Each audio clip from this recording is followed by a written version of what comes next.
Yes. So we have a budget 3x3, a budget magnetic 5x5, the Valk 3, which is now mass-produced magnetic. The Valk 4 has 2 different magnet strengths, and one of them I already opened, and the Zhong Earth.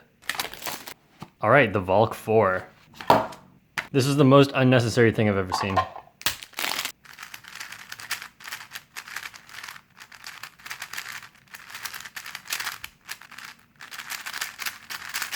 So Chi's best 4x4 before this was the Wuchue, and I'm not sure if this is better. It definitely feels really different though. I'd say it's faster but less stable, so that kind of balances out, and I'm not sure if this is going to be better or not. My main right now is the Aosu GTS2, and this one I'd say is a lot more stable when I turn. Maybe I'm just not used to it, as there is a little size difference where this is 60 millimeters instead of 61. And I think this or 61 millimeters is just about the right size, where if I'm doing this, I don't want to have my finger hit the layers on the side. As you can see, my finger is almost the same size as this layer now. So I definitely don't think it should get smaller than this, but this is a size I think I can work with. Also, I'm having a little trouble controlling this, as these are primary internals, and I don't know why. I'm just bad with cubes like that. Like the Valk 2, Valk Power, now Valk 4, and the X-Man Shadow 6x6, which feels similar to this. But on bigger cubes is not a huge deal, because the performance of the cube is much more important than the feel. And I'll try this out a lot. There's also a strong magnet and weak magnet version. I'm not sure which one is which, but I'll make a review on this when I get around to it. So it is nighttime now, and I forgot to look at the Valk 3M, so here I am doing it now. This one is the stickered one. All right, so I want to look at the stickerless one first, but I will look at the other one as well. And the reason I got them both is because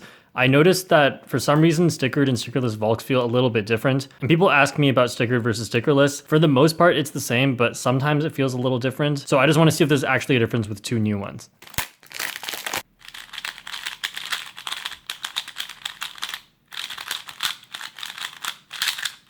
So the magnets aren't that strong, but it's stronger than most of the magnets that I've felt in Valks, like the Supernova Valk M.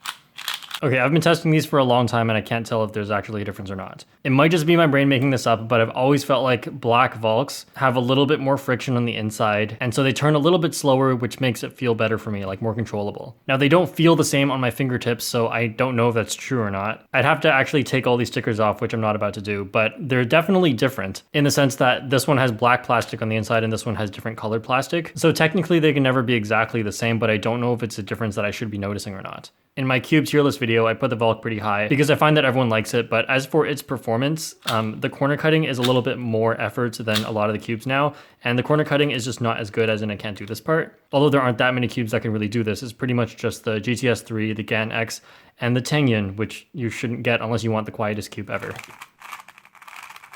Alright, let's look at this new budget 3x3. Alright, so this is the Meilong 3x3, and it's already looking super flimsy. Clearly there's no lube in here already. What the heck? All right, so this might be too tight. If it's not too tight, then this cube is just really bad because it feels super weird.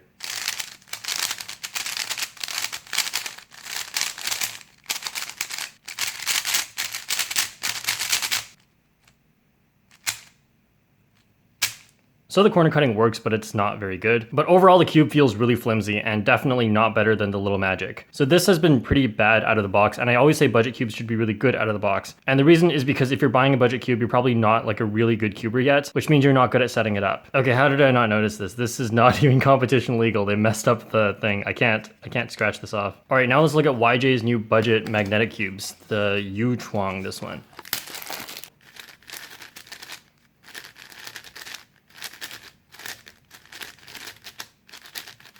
You know, this reminds me a lot of the 3x3, the Yulong. So it kind of feels weird to turn though. It feels really blocky, and I'm not sure how to really explain this. Maybe like the corner cutting, I guess, is fine. I don't know what a 5x5 should look like when it corner cuts. I'm definitely getting a lot of catches on this. So this is the Yushin Little Magic 5x5, which is also budget and magnetic, and this one I'd say is a lot better. It feels a lot like the regular Yushin 5x5, but just with magnets, and so because of that, this may be even better than that. And I actually filmed a video about this, but then accidentally deleted the whole thing.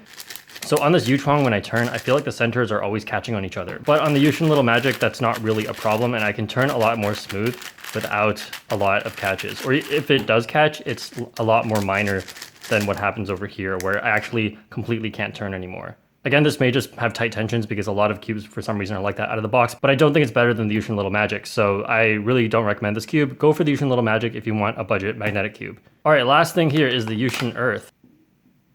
So this is actually not that accurate because the Earth is supposed to be flat with Antarctica around the outside. Well, obviously I can't do finger tricks on this because it's completely round, but this does turn pretty well. Usually puzzles like this don't turn super well, so I'm pleasantly surprised. Let's try corner cutting for no reason. Wow. Not that it can't corner cut, but I can't hold on to the cube properly.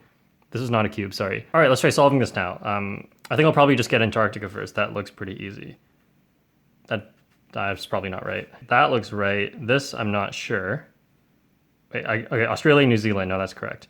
What? Oh, okay, Antarctica. I hope that's right. Okay, Australia, New Zealand, South America, Africa. Yeah, that's right. Okay, North America goes here, and this one goes... Okay, let's just do an A-perm first.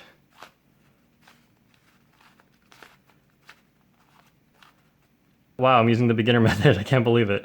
So this one, they all need to twist. Wow, throwback to when I first tried to solve a 2x2, and I couldn't even figure out I had to do this. There we go. So I'll be using the, oh my god. So I'll be using the Valk 4 for the next couple of days to practice 4x4, and hopefully it can be my main. I hope it's good, but I'll have a review once I have an opinion about this. Okay, so I guess that's it for this video. Thanks for watching, and I'll see you guys next time.